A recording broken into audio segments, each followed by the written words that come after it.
Hey everybody, this is Sentai5 again, here with another Power Rangers Beast Morphers episode review. Today I'm going to be reviewing episode 2, Evox's Revenge. Before we get started, I just want to thank you all for checking out my episode 1 review and letting me know that, you wanted to hear more reviews from me, so I guess it's going to be a consistent thing for Beast Morphers, at least for the time being. So thank you again. So the episode begins with Blaze and Roxy being transported to the cyber dimension, which is the equivalent of hyperspace dimension from Go Busters, and there they meet Scrozzle. What's interesting about Scrozzle is that he is a completely original villain that never appeared in Go Busters or any other Super Sentai series as well. He tells Blaze and Roxy to bow down to him in front of him and his Tronics, the henchmen of the season, as he claims to be the ruler of the cyber dimension. But Evox appears and tells Scrozzle to bow down because Evox is the true ruler of the cyber dimension. Evox orders Blaze and Scrozzle to gather more Morph X energy so that Evox can escape the cyber dimension and return to the real world. We then head over to Grid Battle Force, and the Rangers are just coming out of the battle simulator. And it's unfortunate that we don't really see what goes on inside of the battle simulator, because I think that would have been awesome. I'm almost positive that we eventually will see what goes on in the battle simulator in future episodes, but for the time being, we're just gonna have to wait it out. As the Rangers head over to the lab for an announcement by the commander, Ravi says that it's most likely the commander choosing him to be leader. Zoe then tells him just because he's her son doesn't mean he'll automatically be chosen. The Rangers are introduced to their B-Spots, Jax, Smash, and Cruz. Jax sounds like Danny DeVito, while Smash has a very soft and caring personality, much like his Go Busters counterpart. And Cruz, upon activation, forgets his name. It's kinda reminiscent of how Cheetah Nick in Go Busters is bad at directions. They all seem very happy to meet each other, and upon meeting Devin, Cruz transforms into a motorcycle, which just gets Devin so much hyped up than he already is. Betty and Ben soon enter the lab and reveal that they made something for the Rangers to use in battle called a Zap-O-Matic. And when they test it out, instead of zapping the test dummy, it zaps them. This honestly was actually a pretty funny scene. We then go back to the cyber dimension where we learn that Scrozzle's hiding from a robot named Vargoyle. We don't really get much about Vargoyle or what he even looks like. It's just that Scrozzle makes him seem like he's a big threat, and he reveals that he created the Tronics to protect him.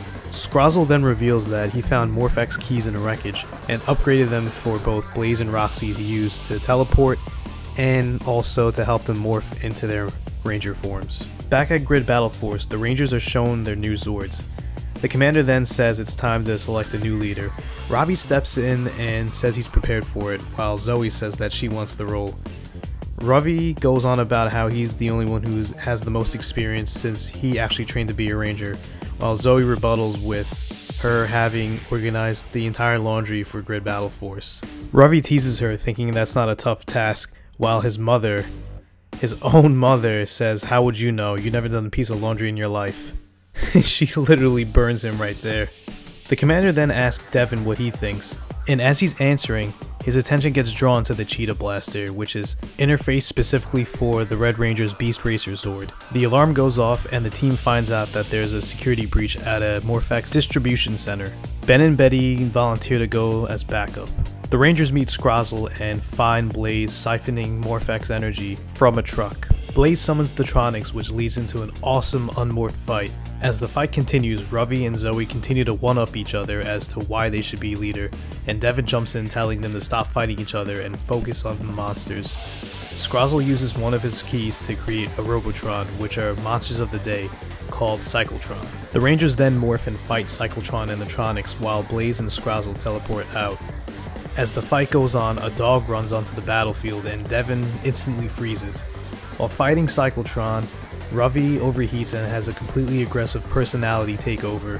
Zoe begins to slow down and lose energy while Ravi is about to attack her. Ben uses the Zap-O-Matic on a Tronic that's about to attack the frozen Devin. Devin finally unfreezes and breaks up Ravi and Zoe, destroying Cyclotron in the process. Nate arrives with Grid Battle Force agents to take the team back to base. Back at the Cyber Dimension, Scrozzle uses the stolen Morphex to create a Gigadrone, which are giant robot monsters of the Robo-Drones. Back at Grid Battle Force, Nate is unsure why the Rangers were in weakened battle, while Zoe and Ravi continue to argue with each other. Devin finally steps in and says that all three of them need to start working together as a team. He then goes back to the site to investigate why the Rangers were weakened. Meanwhile, Scrozzle teleports the Gigadrone to attack the city. Devin jumps into action and deploys his Beast Racer Zord to battle the Gigadrone. He activates the battle mode, which is a Megazord-like warrior mode, to gain an even advantage. While the battle goes on, Devin sees a billboard of a dog and freezes up again. Nate finally figures out that the weaknesses are caused by the Rangers' contact with the Evox virus in the previous episode. Zoe eats a carrot to regain her energy, and Ravi finally cools down. With both Rangers back to normal, they and their Beast Bots deploy their Zords to help Devin. And in old-fashioned Power Rangers teamwork, they fight the Gigadrone together. Devin summons the Cheetah Beast Blaster to deliver the final blow, the Racer Zord Cheetah Strike. Pretty ironic to summon a gun for her Sword Slash.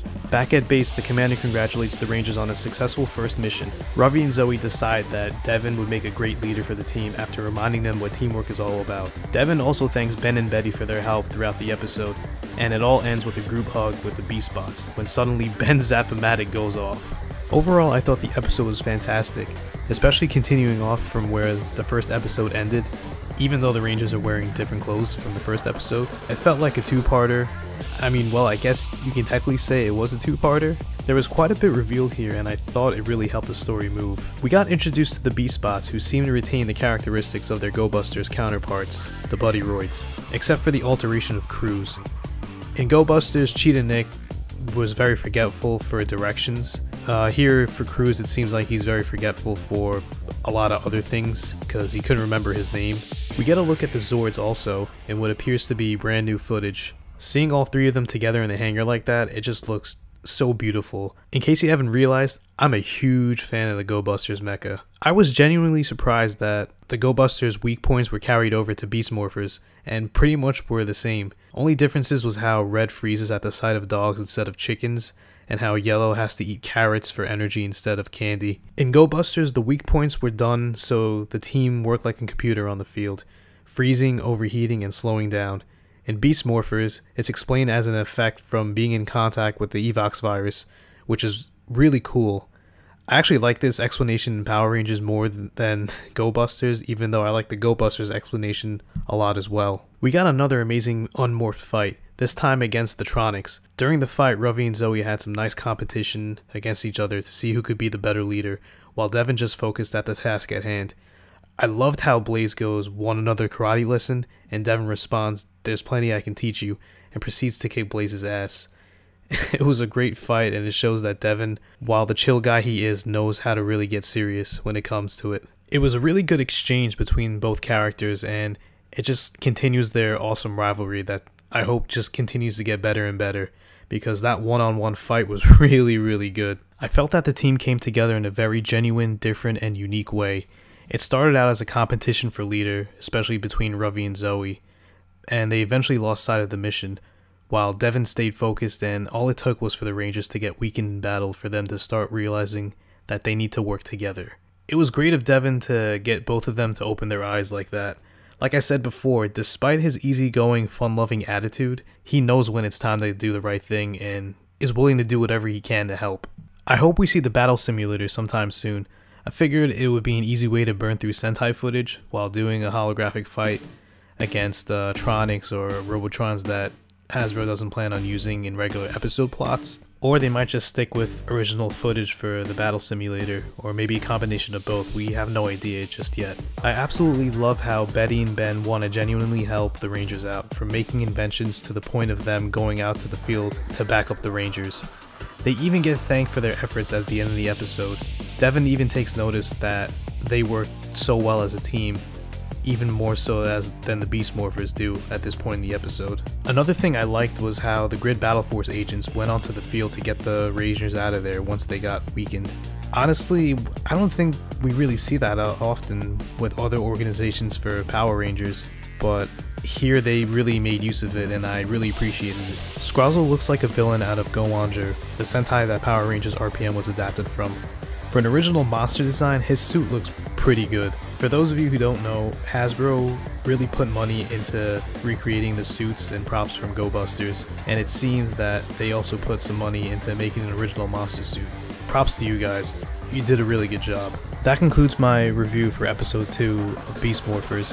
Hope you all enjoyed it, and please don't forget to like, comment, and subscribe. Be sure to also follow me on Twitter and Instagram as well. And you may or may not have known, but I'm a co-host on a few podcasts. Legion of Boom podcast, where we talk about things all tokusatsu, all superhero, all the time. Buildcasters, a podcast about Gundam, super robots, and everything in between. We're pretty much all mecha all the time. And our spin-off podcast, Buildcasters Gaiden, where we talk about pretty much any other anime that isn't mecha related. So please be sure to check them out and give them some love, everybody. Thank you, and I'll see you soon.